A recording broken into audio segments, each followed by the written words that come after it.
Assalamualaikum sobat sekalian, bertemu kembali dengan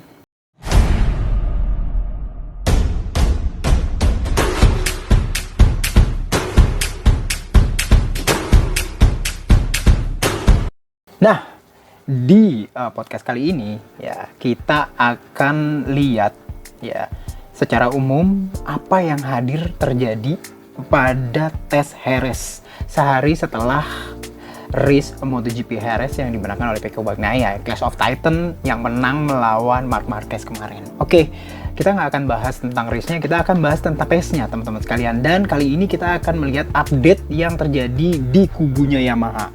Seperti kita ketahui di race weekend kemarin kan Yamaha tidak menghadirkan test rider untuk wildcard ya si Cal Crutchlow ini, karena Cal Crutchlow akan hadir di 3 wildcard mendatang. Tapi di Jerez kemarin nggak datang. Tapi di tes Jerez bisa dibilang motor Yamaha M1 itu hadir lumayan baru gitu ya. Ada banyak banget, ada detail-detail yang baru. Kayak misalkan beberapa foto yang dihadirkan oleh GP1 ya kali ini di beberapa jam setelah tes Jerez itu dilangsungkan. Ini hadir di box pitnya Alex Rins. Nih teman-teman sekalian bisa lihat di sini ya.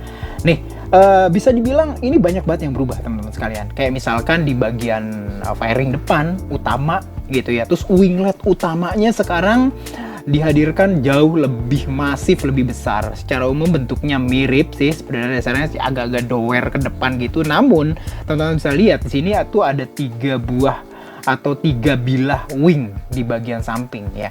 Secara umum ya lebih banyak wing, lebih banyak area wing itu akan menimbulkan atau menghadirkan lebih banyak downforce.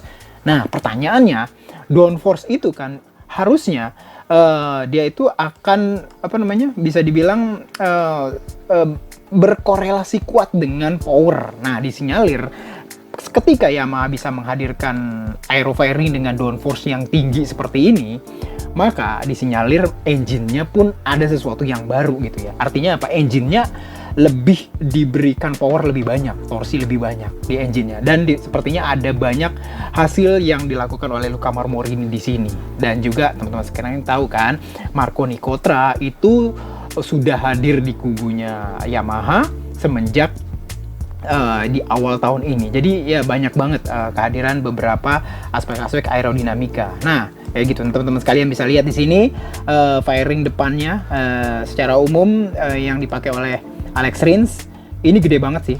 Secara umumnya ini wingnya kayak begini teman-teman sekalian, wing bagian depannya.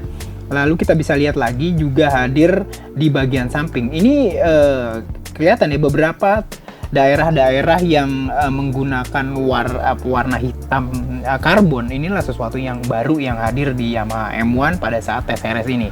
Kita lihat juga di bagian sampingnya juga ini menggunakan warna karbon dan disinyalir ini adalah sesuatu yang baru. Nanti kita akan lihat. Secara umum sih ini tuh ada kayak sidepodnya lebih kecil, namun ada kayak talang di sekitar sini nih teman-teman.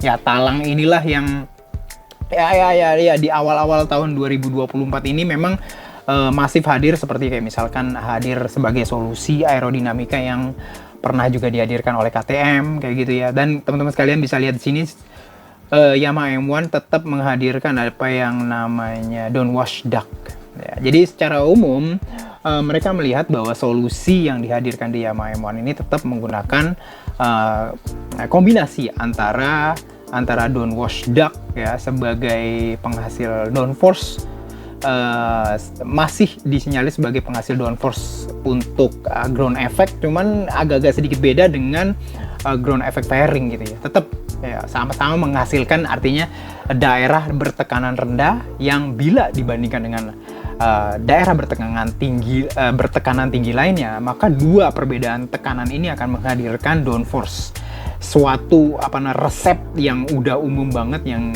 merupakan resep untuk menghadirkan downforce atau lift force kalau di pesawat terbang. Nah, seperti itulah teman-teman sekalian. Kita bisa lihat di sini fork wingnya, bukan fork wing swing arm spoon ya. Fork wing nggak kelihatan di sini karena bannya ketutup ya. Ini kita akan lihat beberapa foto-foto kedua nih. Nah, ini ada foto kedua ya.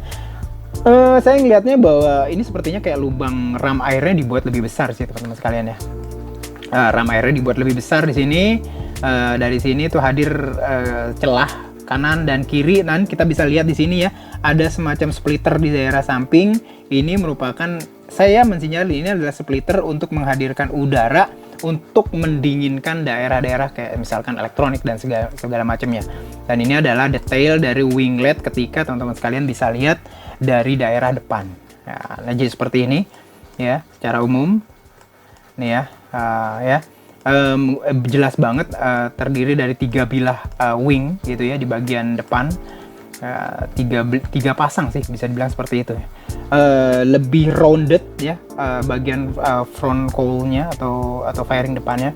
Nah ini nih dari samping nih teman-teman sekalian bisa ngelihat secara detail nih, bener-bener luar biasa sih gambar dari GP1 ini. Detail dari firing sampingnya dan detail dari winglet, aero wingletnya nih teman-teman sekalian bisa lihat nih. Wih, 3 bilah wing yang menjadi aero winglet depan utama itu ketiganya itu memiliki kemiringan berbeda. Seperti kita ketahui bahwa rumus aerodinamika baik itu lift force maupun down force itu memang sangat bergantung pada derajat kemiringan. Nah, memang MotoGP masih menggunakan ride height device yang akan membuat motor akan jauh kayak lesep bagian belakang sehingga akan menghasilkan kemiringan tertentu gitu ya. Nah, saya pikir ini perbedaan derajat kemiringan antara masing-masing wing ini punya fungsi masing-masing gitulah sepertinya sih. Gitu loh teman-teman sekalian bisa lihat di sini. Nah, ini juga yang cukup menarik adalah bagian sampingnya. Nih, teman-teman sekalian bisa lihat di sini ya, side podnya itu dibuat malah seperti kayak Honda di awal musim 2024 ya, agak miring kayak gitu. Namun teman-teman sekalian bisa lihat di sini air itu dichannelkan ke arah belakang, namun dibuat kayak talang kayak gitu, sehingga air atau udara yang dichannelkan ke belakang ini tidak bercampur dengan udara yang dikhususkan untuk menghadirkan downforce menggunakan detail dari body yang dikembungkan ya, dikonkavkan, sehingga biasa kita kenal sebagai fairing menggembung untuk ground effect di bagian samping yang memang semenjak awal dipelopori atau dipioneri oleh Aprilia Racing.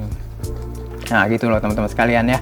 Dan kita bisa lihat lagi di sini detail dari bagian bawahnya nih, dikit banget sih, kecil ya. Ada detail dari downwash duct-nya. Nah, ini nih kayak gini nih teman-teman sekalian. Jadi update-nya ini secara umum sih hanya 3 itu ya. Karena di bagian belakang saya lihat sih kayak misalkan bagian buritan masih tetap sama menggunakan buritan yang besar. Disinyalir ini memang tetap ada bus dampernya. Tangki juga sepertinya tidak berubah. Frame saya nggak tahu nih, nggak kelihatan apakah ada perubahan apa enggak. Cuman ya itu dia, fairing depan, fairing samping, ada channeling, ada teman-teman tadi saya lihat ada kayak talang ya di sebelah sini, terus menggunakan tetap downwash duct juga, terus habis itu tetap dikombinasikan downwash duct-nya dengan ground effect fairing. Nah, dengan lebih besarnya winglet depan itu sinyal merah adalah ini engine-nya berubah, karena kita nggak bisa lihat ya mesin 4 silinder segarisnya ini kayak apa dan apa yang dilakukan oleh Luca Marmorini untuk meningkatkan performa mesin dalam hal power dan torsi, sehingga gini loh, sebab aerodinamika yang lebih besar itu akan menghadirkan drag lebih besar gitu loh teman-teman sekalian. Sementara aerodinamika yang lebih besar, downforce yang lebih besar itu dibutuhkan oleh ban depan gitu ya. Namun semakin lebih besar aerodinamika itu dragnya lebih besar dan butuh power yang lebih besar lagi. Jadi kalau teman-teman sekalian menggunakan aerodinamika yang jauh lebih besar, maka